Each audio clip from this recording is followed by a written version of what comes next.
सिर्फ सच के मुअज़्ज़ज़ नाज़रीन को एक दफ़ा फिर हमारी तरफ से खुशामदीद।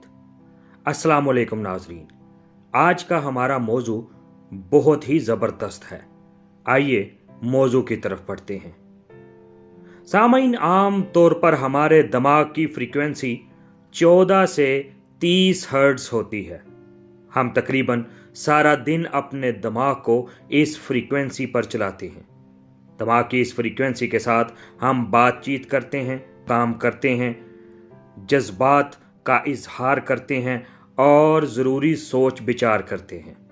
दिमाग जब इस फ्रीक्वेंसी पर होता है तो इसे बीटा स्टेट ऑफ माइंड कहते हैं और इस हालत में जहन से निकलने वाली शुआओं को बीटा वेव्स कहते हैं। जब दिन के किसी हिस्से में हम अपने ख्यालों में खोए हुए कोई बात या कोई वाक़या या कोई फैंटेसी सोच रहे होते हैं तो उस वक़्त हमारे दिमाग की फ्रीक्वेंसी कम होकर 8 से 14 हर्ट्ज़ हो जाती है। मुअज़्ज़ज़ नाज़रीन, या जब हम नींद की तरफ जा रहे होते हैं, गुनूदगी की कैफियत तारी हो रही होती है, उस वक़्त भी हमारे दिमाग की यही फ्रीक्वेंसी होती है। इसे अल्फ़ा स्टेट ऑफ माइंड कहते हैं और इस स्टेट में निकलने वाली शुआओं को अल्फ़ा वेव्स कहते हैं। मुअज़्ज़ज़ नाज़रीन, हल्की नींद की कैफियत को थीटा स्टेट ऑफ माइंड कहते हैं। मुअज़्ज़ज़ सामईन, गहरी नींद की सूरत डेल्टा स्टेट ऑफ माइंड कहलाती है। इसकी फ्रीक्वेंसी 1 से 4 हर्ट्ज़ होती है। इस फ्रीक्वेंसी में कोई ख्वाब नहीं आता। आप लोगों को अक्सर तजर्बा हुआ होगा कि आप अपने ख्यालों में खोए किसी दोस्त या चाहने वाले के बारे में सोच रहे हों और अचानक उसी वक्त उस दोस्त की कॉल आ जाए या मैसेज आ जाए। ऐसा इसलिए होता है कि इस वक्त आपका जहन अल्फा स्टेट ऑफ माइंड में होता है। इस फ्रीक्वेंसी की शुआओं में इतनी ताकत होती है कि वह हज़ारों मील दूर भी एक पल में पहुंच जाती हैं और किसी के दिमाग या सोच में भी दाखिल हो सकती हैं। जब आप अपने ख्यालों में गुम किसी के बारे में सोचते हैं तो आपकी सोच की फ्रीक्वेंसी उसके दिमाग में दाखिल होती है और उसे आपका ख्याल आता है तो वो आपको कॉल या मैसेज करता है। ऐसा कभी नहीं होता कि आप गुस्से में किसी के बारे में सोचें और अचानक उसकी कॉल आ जाए, क्योंकि गुस्से की कैफियत में दिमाग बीटा स्टेट ऑफ माइंड में होता है। मुअज़्ज़ज़ सामईन, मुराकबा करने वाले भी अपने जहन को अल्फा स्टेट ऑफ माइंड में लेकर जाते हैं ताकि वो मुराकबा की दुनिया में दाखिल हो सके। ये फ्रीक्वेंसी हमें दूसरी दुनिया से रोशनास करवाती है। वो चीज़ें जो ज़ाहरी आंख से नहीं देखी जा सकती उस स्टेट ऑफ माइंड में देखी जा सकती हैं। इल्हाम भी इसी फ्रीक्वेंसी में होता है, छठी हिस्स भी इसी फ्रीक्वेंसी में काम करती है और कश्फ भी इसी फ्रीक्वेंसी में जाहिर होता है। विजदान भी मिलता है, इनसाइट मिलती है, रहमानी मदद मिलती है और रूहानी इलाज या एनर्जी हीलिंग भी इसी फ्रीक्वेंसी में होती है। रूहानी दुनिया के अजायबात भी इसी अल्फा स्टेट ऑफ माइंड में देखे जा सकते हैं। नज़र भी इसी स्टेट ऑफ माइंड से लगती है। किसी को इख्तियारी तौर पर नज़र नहीं लगाई जा सकती।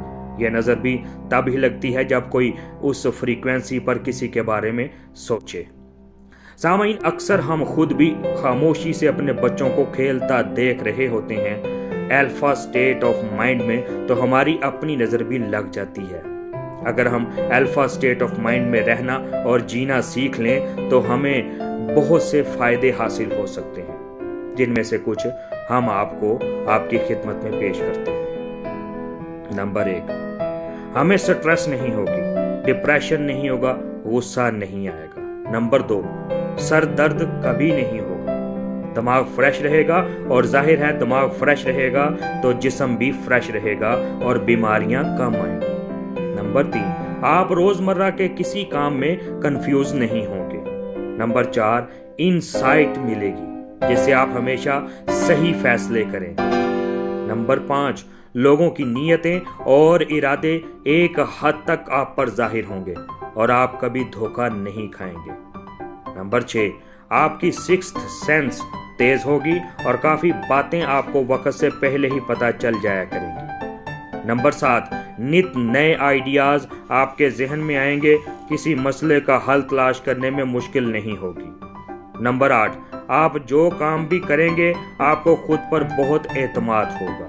نمبر 9، آپ جو بھی بات کریں گے وہ سیدھا لوگوں کے دل میں اترے گی۔ اس فریکوینسی کی سوچ پر نہیں طاقت پرواز مگر رکھتی ہے۔ نمبر 10، آپ کی کیپیسٹی آف ظرف بڑھے گا۔ چھوٹی چھوٹی باتیں آپ کو تنگ یا ڈسٹرب نہیں کریں گی۔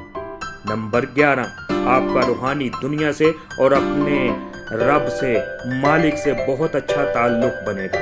آپ کو زندگی اور عبادات کا اصل لطف ملے گا۔ آپ اپنے آپ کو اللہ کے قریب محسوس کریں گے۔ الفا سٹیٹ آف مائنڈ کے وقت آپ کے جسم اور ذہن کی کیا حالت ہوتی ہے، اس کی ایک آسان سی مثال یہ ہے، صبح جب آپ نیند سے بیدار ہوتے ہیں اس وقت آپ نیم خوابیدہ ہوتے ہیں، آدھے سوئے آدھے جاگے۔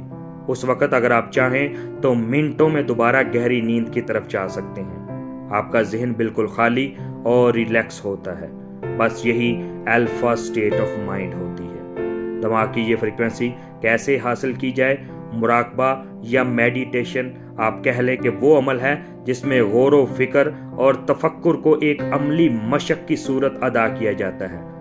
سامعین، ویسے تو مراقبہ کے معنی ہے غور کرنا یا کسی چیز پر کنسنٹریٹ کرنا۔ مطلب یہ ہے کہ ہم اپنے ذہن کی اس طرح نگہبانی کریں کہ قابل ہو جائیں کہ وہ منتشر خیالات اور پریشان فکروں سے بالکل بے نیاز ہو کر کسی ایک نقطہ یا سوچ پر مرکوز ہو جائیں۔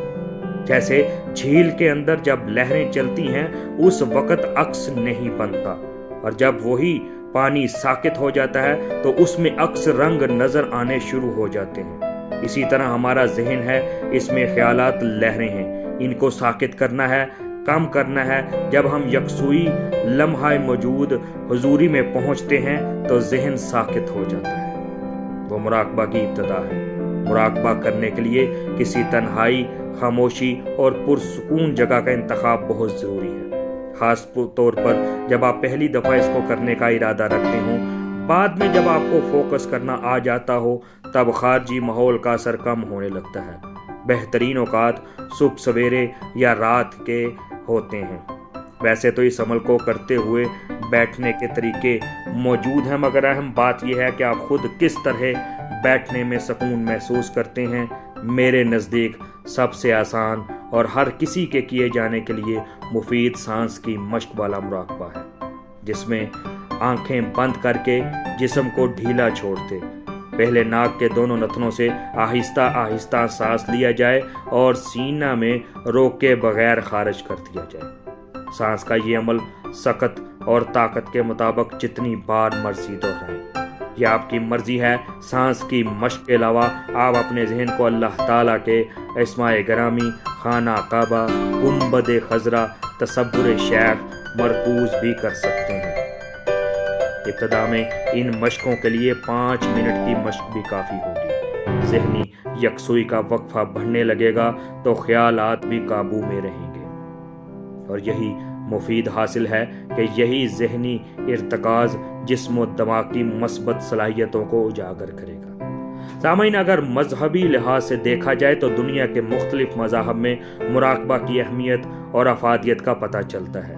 چین، جاپان اور ہندوستان میں مذہبی پیشوا، صوفیہ اکرام اور اولیاء اللہ صلاحیتوں کی نشو و نما اور جسمانی علاج کے لیے مراقبہ کی تلقین و تاکید کرتے رہے ہیں۔ اس کے علاوہ امریکہ، برطانیہ اور جرمنی میں ہونے والی جدید تحقیقات نے ارتکاز توجہ، مثبت انداز فکر اختیار کرنے کے لیے مراقبہ یا میڈیٹیشن کرنے کی اہمیت پر زور دیا ہے۔ اگر ہم مسلمان نماز و قرآن پڑھتے ہوئے معنوں پر دھیان رکھتے یکسوئی اختیار کرنے کی کوشش کریں تو یہ بھی بہترین مراقبہ ہی ہے۔ یہ بہت آسان ہے، بشرطے کہ آپ کچھ یوگا کی مشقوں یا مراقبے کی مدد سے اپنے دماغی ارتکاز کو یکسو کرنا سیکھ لیں۔ جس طرح ڈریمنگ کے وقت آپ کو کوئی محنت نہیں کرنی پڑتی، آپ خود سے اس فریکوینسی میں چلے جاتے ہیں، اسی طرح آپ یہ سٹیٹ آف مائنڈ اختیاری طور پر بھی حاصل کر سکتے ہیں۔ اپنے جسم اور ذہن کو ڈھیلا چھوڑیں، آپ کے پٹھے ڈھیلے ہوں گے، جسم ریلیکس ہوگا، پھر اپنے ذہن کو مزید ڈھیلا چھوڑیں۔ آپ کو محسوس ہوگا کہ آپ کے ذہن سے गर्मी निकलकर हवा में उड़ रही है और दिमाग ठंडा हो रहा है। दिमाग में हलचल कम हो रही है और सकूत हो रहा है। जब दिमाग ठंडा और पुरसुकून महसूस हो और मुख्तलिफ सोचों से दिमाग खाली हो जाए तो ये अल्फा स्टेट ऑफ माइंड बस यही है। आपको हल्की सी गुनूदगी भी महसूस हो सकती है। इस कैफियत में अव्वलीन शर्त दिमाग का किसी भी सोच से खाली होना होता है। अब करना ये है कि खुद अपने आप को याद करवाते रहना है कि स्टेट ऑफ माइंड को मैंने बरकरार रखना है, मैंने इसी में रहना है। ऊंचा नहीं बोलना, गुस्सा नहीं करना, शिद्दत से जज्बात का इजहार नहीं करना, टेंशन नहीं करनी। आप कुछ दिन की मेहनत से इस हालत को बरकरार रखना सीख लेंगे तो फिर खुद ही आपका गुस्सा, टेंशन, बेसुकूनी, बेख्वाबी सब मसले हल हो जाएंगे। अपनी जिंदगी एक आला मुकाम पर लगने लगेगी।